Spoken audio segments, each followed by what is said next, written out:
ஹாய்ங்க, எல்லாருக்கும் வணக்கம். இன்றைக்கி செவ்வாய்க்கிழமை சாயங்காலம் பூஜையெல்லாம் ஃபினிஷ் பண்ணிட்டேன். இன்றைக்கி சங்குக்கு அபிஷேகம் வந்து சாதாரண தண்ணியில் தான் பண்ணேன்.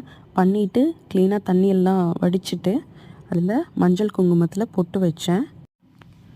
சங்கு எந்த சைஸோ அதுக்கேற்ற மாதிரி வச்சுக்கலாம். நான் 3 பொட்டு வச்சேன். அந்த பொட்டு வச்சதுக்கப்புறம் தீர்த்தம் கொஞ்சமாக ஃபில் பண்ணிக்கிட்டேன். தீர்த்தம்னா வேறு எதுவும் இல்லைங்க. நான் சாதாரண க்ளீனான வாட்டர் தான் வந்து ஃபில் பண்ணேன். உங்ககிட்ட வேறு எந்த புண்ணிய தீர்த்தம் இருந்தாலும் சரி, ராமேஸ்வரம், காவேரி இந்த மாதிரி புண்ணிய நதிகள்லேருந்து எடுத்தது இருந்ததுன்னா அது கொஞ்சமாக ஃபில் பண்ணிக்கோங்க. சங்குக்கு ஏற்ற அளவுக்கு கொஞ்சமாக ஃபில் பண்ணிவிட்டு அதில் பச்சை கற்பூரம் ரொம்ப கொஞ்சமாக நுணுக்கி போட்டுக்கோங்க. ஒரு கிராம்பு, அதுக்கப்புறம் ஒரு ஏலக்காயை லேசாக அந்த முனையில் கசக்கி விட்டுட்டு போட்டுக்கோங்க. அப்புறம் கொஞ்சமாக பூ விதழ் அதை போட்டுட்டு நம்ம ஏற்கனவே வச்சுருக்க பச்சரிசி தட்டு மேலே வச்சுட்டு அதுக்கு மேலேயும் பூ போட்டு ஃபினிஷ் பண்ணிட்டேன்.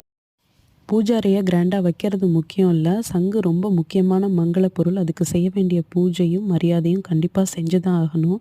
லாஸ்ட் 3 டேஸ் சக்ஸஸ்ஃபுல்லாக பண்ணிட்டேன். ஐ ஹோப் ஃப்யூச்சர்லேயும் நல்லபடியாக டெய்லியும் பண்ணுவேன்னு நம்புகிறேன். தேங்க்யூ.